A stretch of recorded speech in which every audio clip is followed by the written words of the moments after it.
Turn on the presidency. You're watching American History TV, only on C-SPAN 3.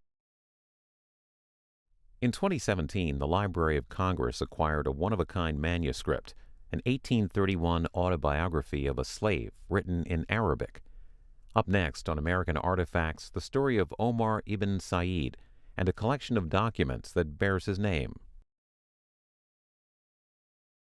I'm Mary-Jane Deeb, Chief of the African Middle East Division here at the Library of Congress, and I'm here to tell you about a fantastic acquisition that the library has made in 2017, but which is only now available to the public digitally on our website. But we would like to show you the items themselves and talk about them. The core of this collection is the Omar Ibn Said biography, autobiography in fact, written in Arabic. This autobiography was written in 1831 by a man who was enslaved a couple of decades earlier and who was asked to write his autobiography, which he did. You asked me to write my life. I am not able to do this because I have much forgotten my own, as well as the Arab language.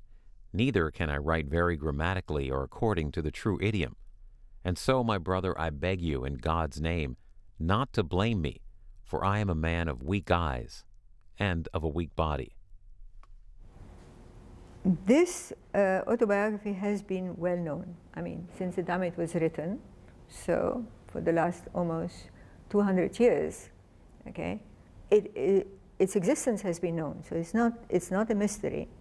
It has been passed on from hand to hand. It has at certain times been owned by people and disappeared from everyone's view and then reappears.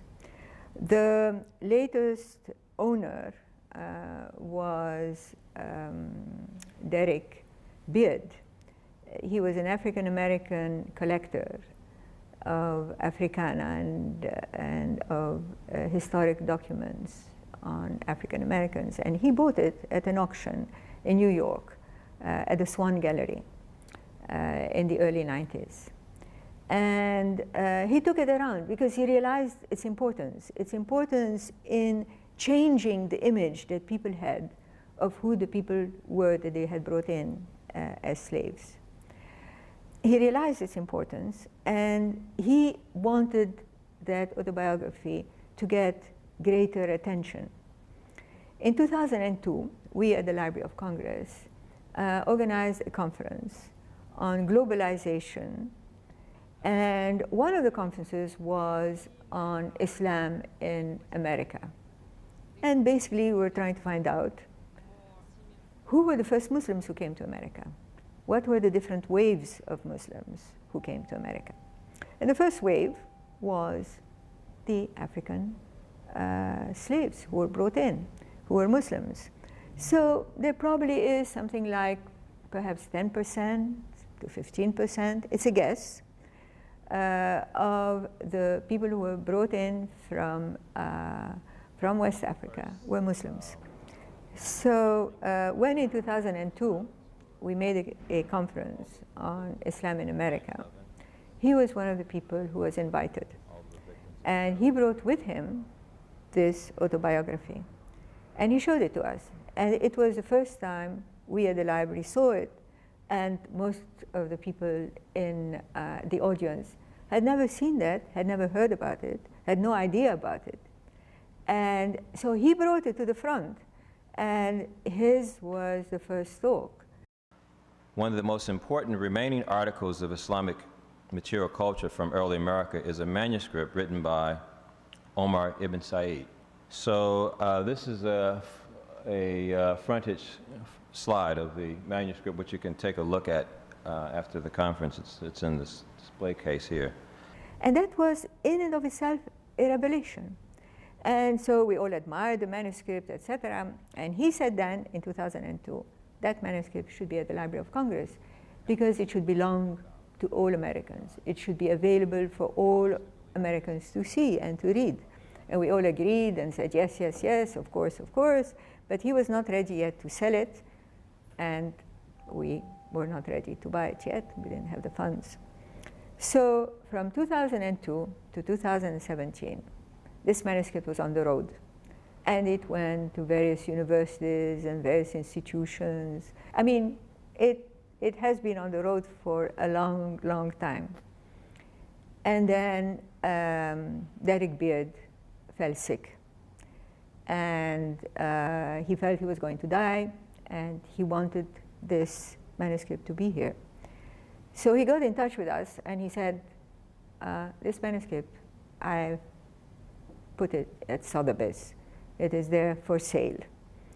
And our Africa specialist on West Africa, Marita Harper, said to me, we have to get it. And I said, I agree, but where are you going to find the money? And she said, oh, we're going to find the money, we're going to find the money. And for several months, you know, we went around, and the library agreed with us that it was a very important manuscript, and that we should be able to get the money,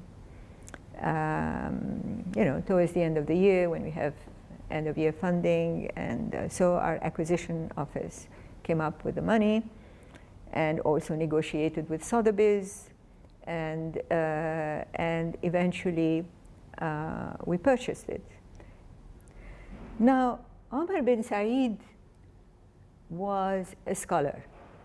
He was born in what is now Senegal, between the rivers of Senegal and Gambia, Futu Toro, probably a Fulani, and Fulanis are one of the largest and most important tribes of West Africa. Today, they number about 40 million people. He was born in that region. He grew up and went to school. We have to assume it was one of the madrasas linked to the mosques, where he learned to read and write in Arabic. But in his autobiography, he talks about having spent over 25 years studying. My name is Omar Ibn Said. My birthplace is Futur, between the two rivers. I sought knowledge under the instruction of a sheikh called Muhammad Saʿīd, my own brother, and Sheikh Solomon Kemba, and Sheikh Gabriel Abdal. I continued my studies 25 years and then returned to my home, where I remained 6 years.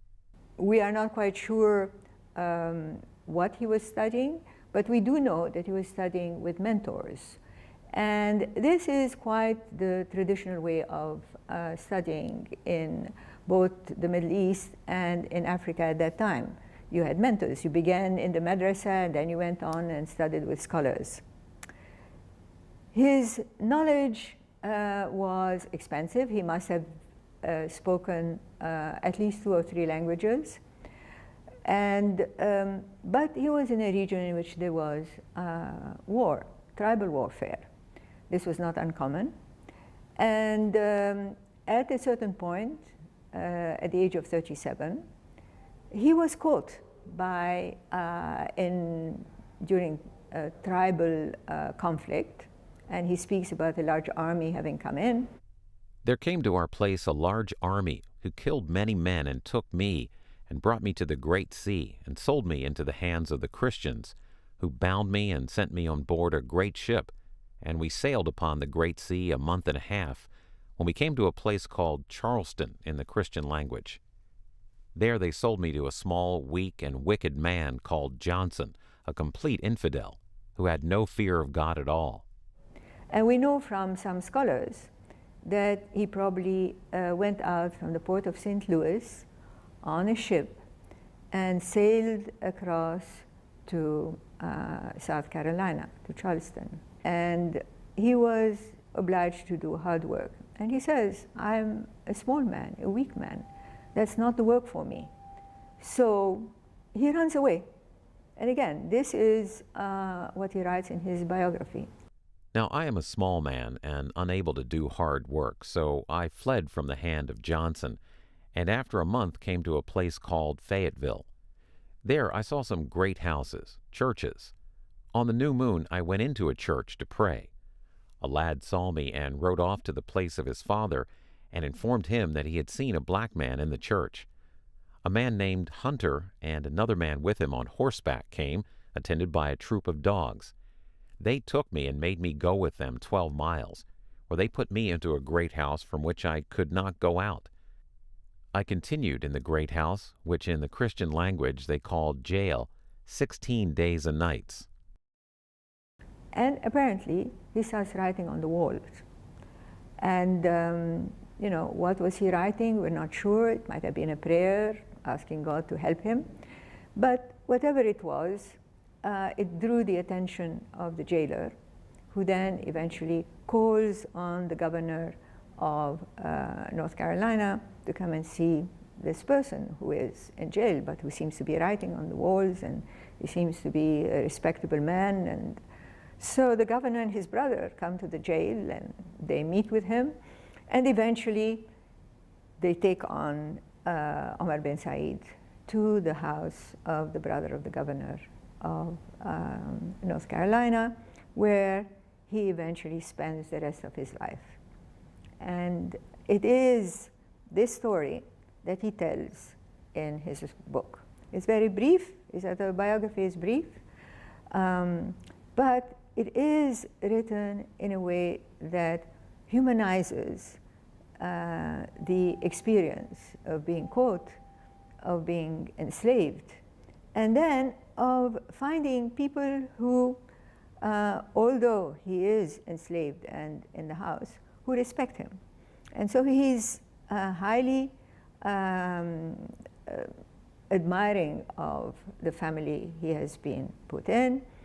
O ye people of North Carolina, O ye people of South Carolina, O ye people of America, all of you, have you among you 2 such men as Jim Owen and John Owen?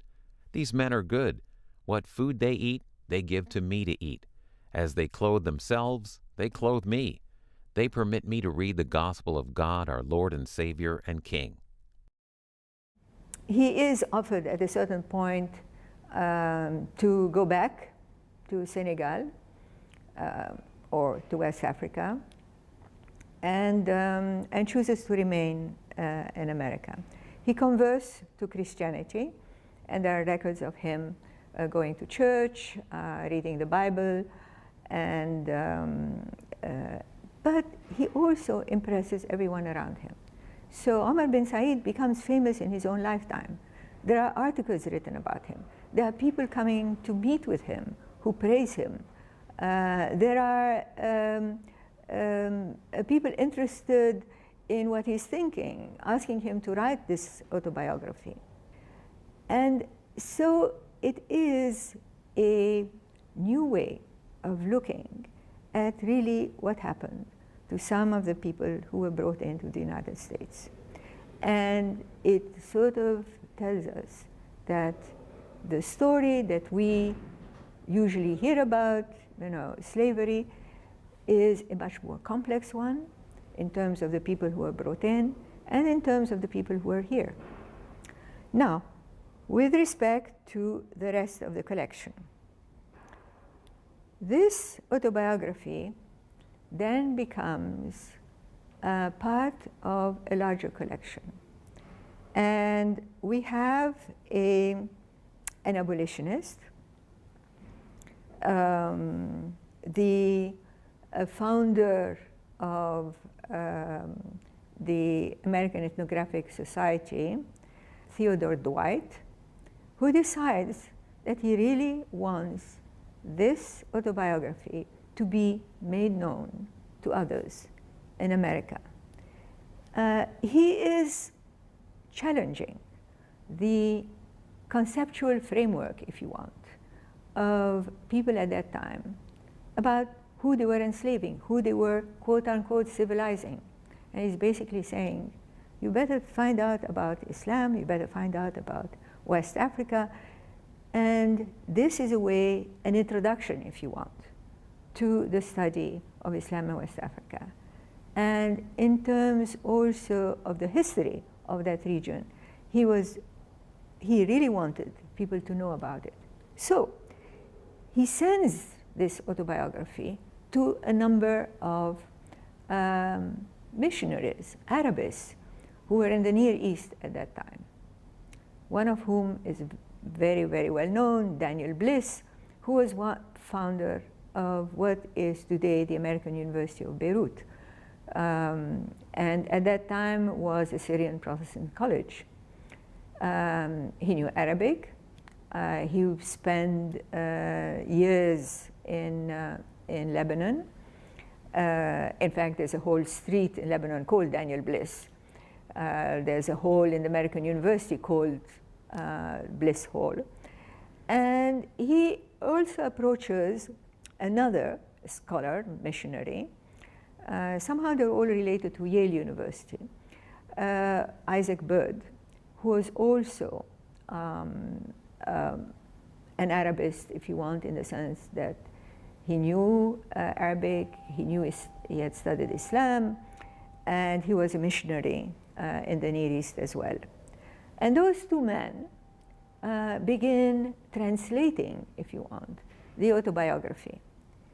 And so some of the documents that we at the library acquired are part of that correspondence between Theodore Dwight and people like Daniel Bliss and Isaac Bird, who are there, fascinated by the manuscript, wanting to translate it. Theodore Dwight also writes to the presidents of Liberia and asks them, what they think of this manuscript. And they say, oh yes, we're very familiar with Arabic writing, and in fact, in Liberia, some of the indigenous people are also writing Arabic. Some of the people who were freed from the United States and went back to West Africa are writing, and they're writing in Arabic as well. And so this unique collection brings to the library a whole array of things, the core of which is the autobiography of Omar bin Said. So, for example, we have a fascinating document here, which is on the origin of man, written by one Mohammed Dekker, who describes a history of the way the world was created. And this is an example of the manuscript in Arabic, and this is an example of the translation of this manuscript. It's a absolutely original, unique item by Mohammed Dekker, who writes about how the world evolved. So it is a mixture, if you want, of Islamic conventions, if you want, of Christian biblical stories, and of some African stories as well. And it is, he speaks about 7 heavens, he talks about one God, but he also brings some women, important women, who really don't appear either in the Bible or in Islam, and seem to be more part of African beliefs. So you find a absolutely fabulous description of origins of the world. And as you know, every country, every nation in the world has these original ideas of how the world was created and who were the major figures in it. And so we have here a document which is completely unique. I have never seen, really, a document that describes the origin of man in the same way. and combines Muslim beliefs, Christian beliefs, and also indigenous African beliefs. And it is translated too. And in a way, it's a product of this Omar Ibn Said, because with his autobiography, you know, a lot of people got interested. A lot of people started saying, well, yes, and there are others who are writing. And the others are either in West Africa or left the United States and went to West Africa. So among the items that we acquired are standalones, if you want. They're items written by people who spoke Arabic, and they are part of this collection. We're not quite sure how they came to be part of this collection. My guess, again, is that it probably came from Liberia, written by Muslim scholars as well. But this particular item is an example of a common practice. So whereas this one seems, the one on the origin of man, is, to my knowledge, quite a unique document, this one, on the other hand, is a magic square, is more a talisman, if you want.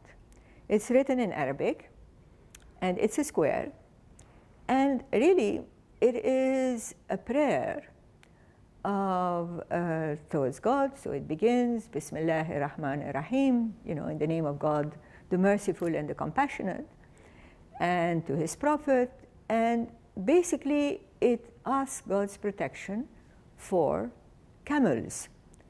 Now, why camels? Well, because West Africa is very close to the Sahara Desert. So apart from the shore, you move from West Africa internally, inside, and you're in the Sahara. And the great trade that went on, not only between the north and the south of West Africa, but between West Africa and East Africa, and certainly the Middle East, and more particularly the Arabian Peninsula. There was trade, and the trade was by caravan, and the caravans were driven by the camels. So the caravans had to be protected. They were the lifeline, if you want, between different regions of West Africa. Those caravans carried goods. Africa was always very wealthy, very rich in terms of gold, in terms of materials, in terms of cotton materials, in terms of foodstuffs, and they traded with the Arabian Peninsula and brought goods from there, such as coffee, for example, and other goods across the desert. And of course, with the goods came the books, came the manuscripts, came the ideas, came Islam. But what was important in the travels across the desert was the camel. Without the camel, people would die, because it is a camel that transported the merchandise. It was a camel that provided milk, meat, that provided you know, even shade during long travels. And people who traveled long distances in the Sahara could be attacked by other wandering tribes, by thieves and robbers. There could be sandstorms. So the livelihood of the people in that region who traded, who went back and forth as religious scholars, depended very much on the camel. And in Arabic, there are several, I don't know, 75 or 80 words for the camel. Baby camel, mother camel, you know, camel sitting, camel standing, camel sleeping, whatever. There's a huge number of words, because the camel was so essential to the survival of the people around in the desert. So this actually is a prayer, and it shows the square with the middle of it is a station where all the camels meet, and then they go off in different directions to the trade posts. And so you have the prayers around, you know, sending them if you want, good travel, may God help you and protect you. But rather than focus on individuals, you know, this is a talisman to protect the animal itself. Again, this is not unusual, but it's a wonderful representation that we have here, sort of giving us, again, a sense of where Omar Ibn Said came from. And I think that is the important thing. These documents all provide a sort of framework for the autobiography itself, because it gives us a sense that he came from an area of scholarship. So you have scholars writing. It came also from an area where there was business and trading, and he does speak about being himself, you know, a wealthy man. Before I came to the Christian country, my religion was the religion of Muhammad, the apostle of God. May God have mercy upon him and give him peace.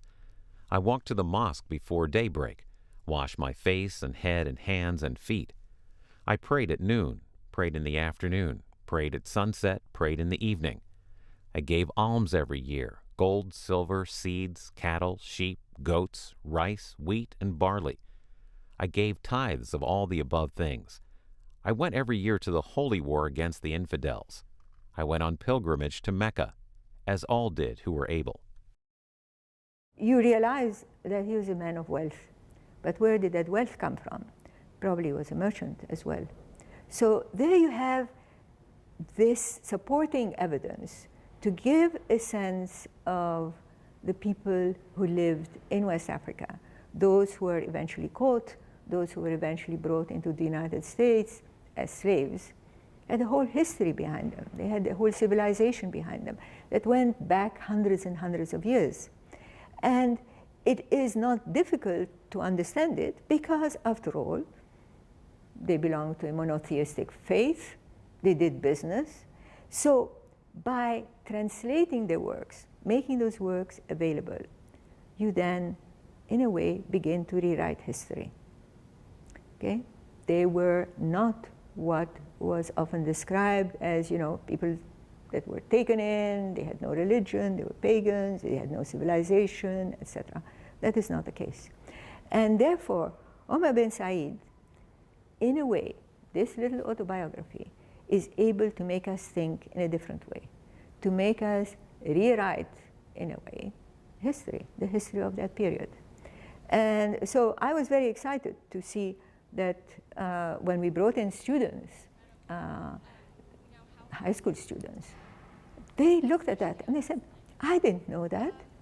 For us, it was just a whole journey of learning about something we had no background knowledge about, Omar Ibn Said. I was really surprised to hear a lot of the things I heard, including how there was such a large population of Muslims who were brought to this country. I'd never heard a voice from that population before. But this is what history is about. It is about rediscovering, you know, a history that has not really been written fully. Now, we have some scholars who have written about it, and we actually had a program on February 5th. And one of the scholars is Sylviane Diouf, who has written extensively on that. Her own great-grandfather from Senegal was one of the great scholars of that region, who himself had built a major scholarly institution to teach about Islam, but also about other fields, you know, astronomy. You also had in the United States, you know, this idea that the Muslims were not Africans, that they were Arabs who had been taken kind of by mistake, and that those Muslims, those Arabs, despised the rest of the Africans. You know, so there was sometimes, you know, this attempt at putting people one against the other. We did a podcast, and someone asked Sylviane Diouf, exactly the lady who's from Senegal, originally a scholar, what she saw in the picture. And she said, I saw a Muslim scholar from Senegal.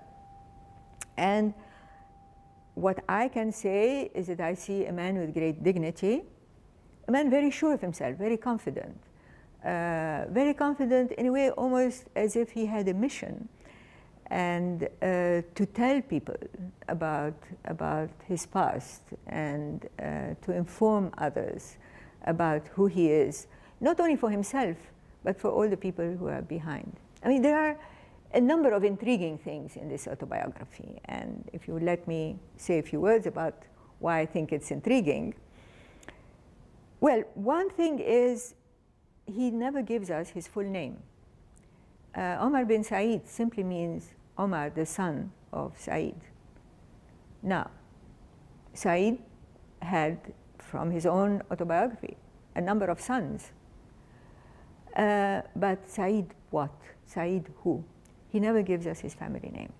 He also, although he talks about his father and mother, never talks about a personal family, a wife, children. And again, the question is why? And I think, again, you know, it's a personal opinion, that he was protecting his family. By not giving a family name, he was protecting them. By not speaking about wife, children, whatever, he was protecting them. Because he didn't want, probably, that they suffer the fate that he suffered himself. He comes to the United States, then never gets married. So he has no progeny. But again, the question is why? Others did. He did not. Then his autobiography has a number of interesting parts to it. He is said to have converted to Christianity, to have gone to church, to have read the Bible. He speaks about Christ, he speaks about Christianity in very positive terms. And yet, when he starts his autobiography, he begins with a verse from the Quran. He begins with Surah Al-Mulk, a chapter of the Quran, in fact. A chapter that has 33 verses. And it's written from memory, I guess. And I wanted to check how good his memory was, because you have to remember, he was from West Africa. He was not an Arab. So Arabic was not his first language. Of course, he learned Arabic. He wrote in Arabic. And after all those years, 1831, he was already in his 60s, since he was born in 1770. Okay, so in 1831, he was already 61 years old. So how much can you remember, you know, from what you learned in school, basically? So I took the manuscript, well, a copy of the manuscript, and the Quran to see how accurate he was. And it is remarkable. He remembered 33 verses, which is the length of Surah Al-Mulk, of that chapter.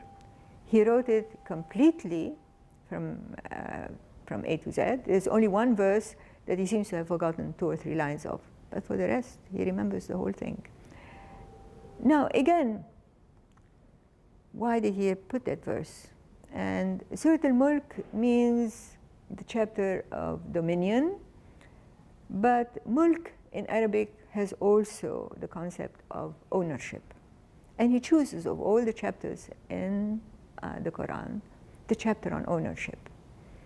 And there is, in that chapter, the statement of those who do not learn from their mistakes. Those who do not learn from their mistakes are punished. Those who learn, who are guided by the wisdom of God, you know, go to heaven. And it's almost as if he's saying, you know, just by this choice of verse, mulk, ownership. Ownership in Islam is God's only. We really do not own anything. The only owner is God, and he owns the whole of the universe. But no individual has the right to own, and therefore it's a subtle criticism of slavery. In other words, he's saying, you do not have the right, before the eyes of God, to own another human being. I mean, this is a message that comes to me as I read Surah Al-Mulk, although it never says that. It simply says those who will learn will be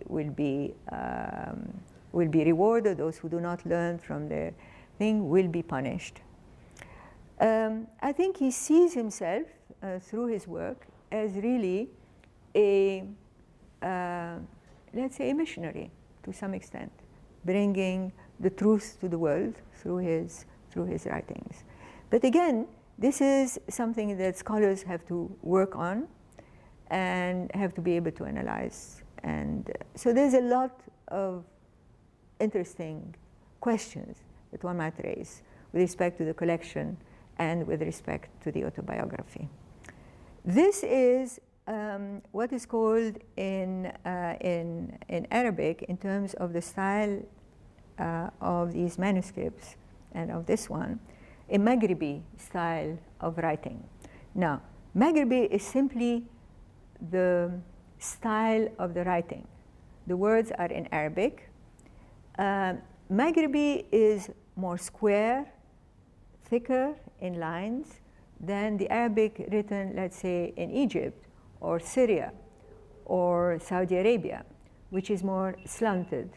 It is in the style written, for example, in manuscripts written in Morocco and Algeria and Mali. So there is a very specific style.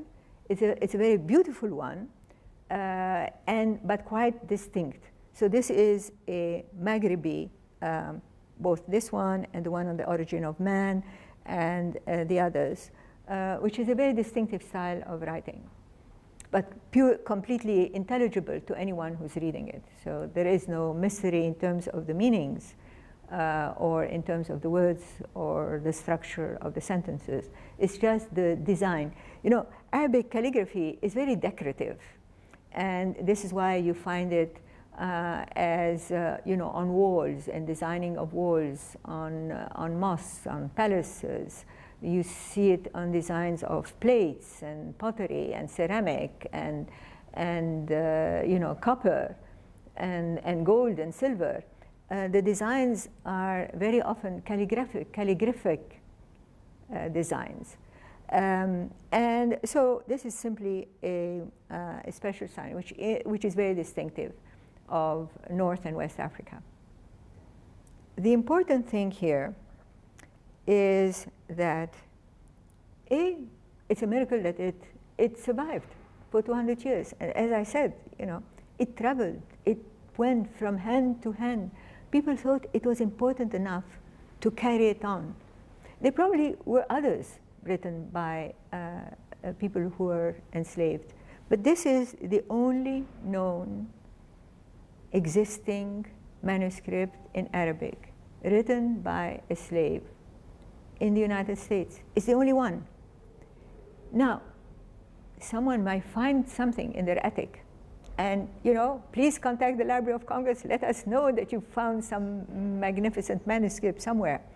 But the issue is that there may have been others that were lost, that were destroyed, that fell by the wayside. I mean, the chances are that there were others, that there were many others, but only this one survived.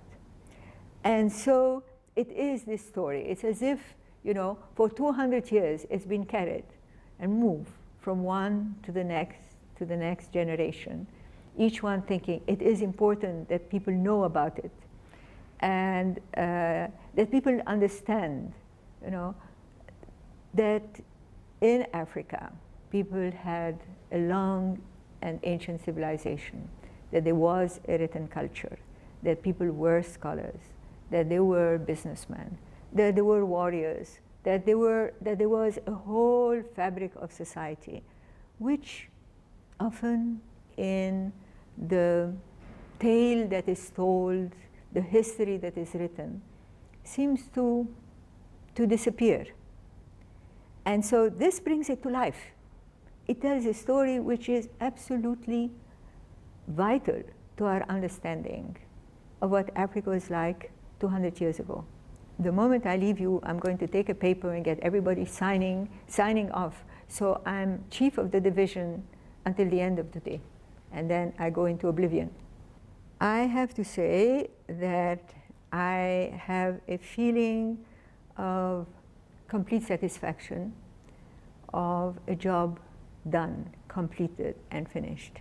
And I was planning to retire a year ago, but I decided to extend my stay here until this collection was made public and the job was completed. When one decides to retire, at least when I decided to retire, there were things that I needed to complete. And this was certainly one of them. I wanted this collection to be made available to everyone. It's as if it was the end of a journey for this collection. It had been on the road for 200 years, and finally it had come home to the library. This belongs to the American people because it comes from taxpayers' money. So everyone has contributed one way or the other to the purchase of this collection. You know? And this is why it had to be here. It had to be here because it belongs to everyone, and everyone could come and look at it and use it, and use our website and our digital collection and download stuff. I mean, they can download the whole manuscript from our website if they wish. And so when it came home, it was my time to say goodbye and to say now I'm on for other things, to do other things.